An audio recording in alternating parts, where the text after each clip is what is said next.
Oke, hai teman-teman, gimana kabarnya di masa pandemi ini? Semoga tetap bisa kolaborasi ya.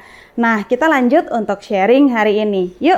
Jadi teman-teman, jadi clear ya sampai sini. Jadi Google Bisnisku itu bukan sebuah komunitas, bukan sebuah perkumpulan, bukan juga sebuah organisasi. Tapi dia itu adalah sebuah fitur dari Google yang bisa membuat bisnis Anda bisa nampil di Google Map. Seperti itu. Mbak, kalau misalnya saya nggak daftar tapi ternyata bisnis saya tiba-tiba ada di Google gimana? Oh iya, bener, itu bisa banget. Contoh misalnya ada nih temen yang punya kopi kekinian, lagi rame nih kan kopi kekinian. Kalau pengunjungnya di situ banyak, terus akhirnya banyak yang ngepin atau ngasih tanda, di sini adalah kopi kekinian X yang enak. Nah, nanti lama-lama dia akan terbentuk suatu usaha di situ, dan jangan khawatir, teman-teman sebagai pemilik bisnisnya itu nanti bisa mengklaim bahwa itu adalah usaha teman-teman. Seperti itu. Nah, ketika bisnis kita sudah ada atau muncul di Google Map, kira-kira apa aja sih yang bisa kita pajang di sana? Jadi begini teman-teman, yang pertama, teman-teman bisa menampilkan tentang profil bisnisnya teman-teman.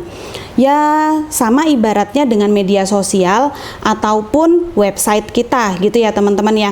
Teman-teman nanti di situ bisa nulis jualan apa aja sih, terus habis gitu menampilkan apa saja sih gitu, termasuk jangan lupa di situ teman-teman juga bisa menampilkan jam buka sama jam tutupnya. Nah, itu sangat bermanfaat banget teman-teman.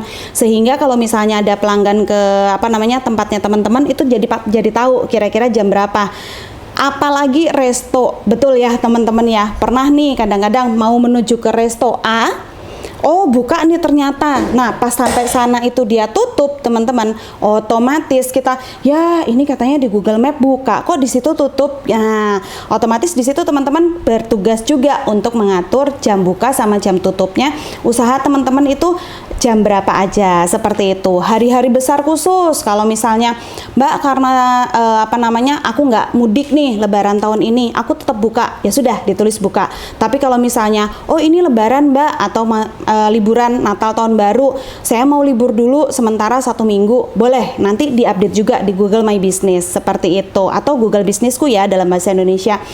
Terus berikutnya apa aja sih selain info buka dan tutup? Macam-macam teman-teman. Di sini saya bacakan ya, salah satunya ini saya lihat yang sudah ada.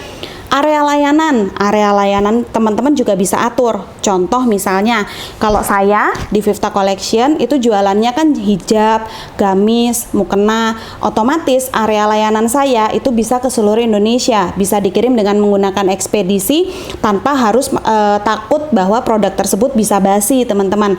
Otomatis area layanan bisa saya atur di seluruh Indonesia. Lain halnya misalnya teman-teman yang jual boba, teman-teman yang jual nasi bakar. Nah, itu kan mungkin area layanannya nggak bisa ke seluruh Indonesia ya.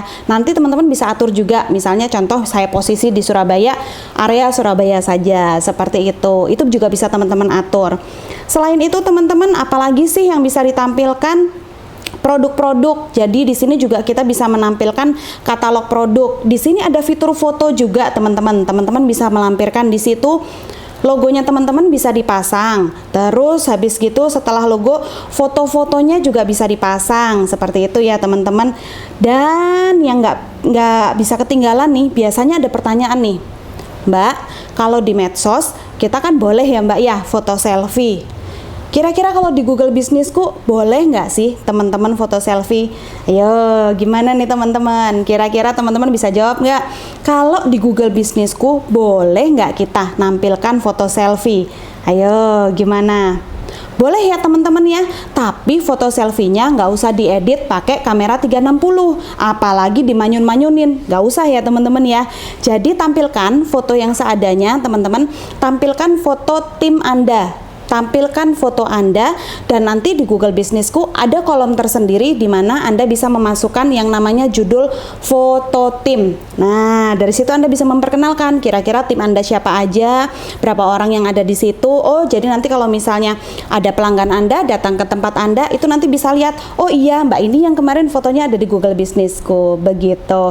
Oh ya, teman-teman, gini nih, aku ada yang lupa nih.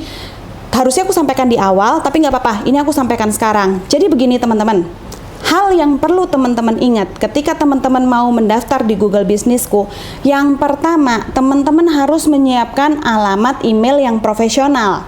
Betul ya teman-teman ya. Contoh misalnya, nama saya Prisa, belakangnya Kandora, saya bikin email prisakandora@gmail.com. Atau misalnya Prisa bisnisnya Vivta, jadi prisavivta@gmail.com. Atau kita juga bisa bikin email contohnya adminvivta1@gmail.com. Jadi ketika misalnya ada admin yang bertugas, nanti bisa menggunakan nama email yang profesional tersebut. Soalnya nih teman-teman, sering nih saya temui ketika pelatihan ya digital begitu deh, ketika misalnya saya tanyain, ayo Bu, emailnya dimasukin, ayo Mas, Mbak, emailnya dimasukin, alamat emailnya itu masih unik banget teman-teman. Kira-kira apa alamat emailnya? Iya bener, ada tuh salah satu peserta, alamat emailnya itu loh, Dewi Cayangnya Ucup. Nah, kan gimana tuh teman-teman? Nanti kalau misalnya pas ditanya alamat email profesional, lah Dewi Cayangnya Ucup. Nah, itu kan nggak pas banget teman-teman. Jadi yang pertama harus teman-teman siapkan adalah alamat email yang profesional. Itu yang pertama. Yang kedua, teman-teman harus menyiapkan nomor handphone yang tidak ganti-ganti. Ada di handphone teman-teman masing-masing, dan ketika nanti ada verifikasi, OTP atau lain sebagainya, langsung masuk ke alamat handphone teman-teman tersebut. Itu ya teman-teman ya. Jadi dua itu harus teman-teman pegang, tidak boleh ganti email. Passwordnya juga harus diingat teman-teman. Karena apa? Ketika passwordnya ingat, kita punya Google My Business di handphone A, nanti kita mau login lewat handphone B, itu kita masih membuka atau bisa membuka akun yang sama. Nah, seperti itu ya teman-teman ya. Jadi dua hal ini harus teman-teman pegang sampai kapanpun. Nanti kalau misalnya tokonya diturunkan kepada anaknya, tokonya diturunkan kepada siapa, boleh, itu masih tetap digunakan juga. Seperti itu gitu teman-teman. Nah, pertanyaan selanjutnya kadang-kadang seperti ini, Mbak, kalau alamat itu sudah kita pakai atau alamat email itu sudah kita pakai di akun tersebut, tapi nanti saya maunya akun ini dikelola oleh admin saya, bisa nggak Mbak? Bisa banget teman-teman.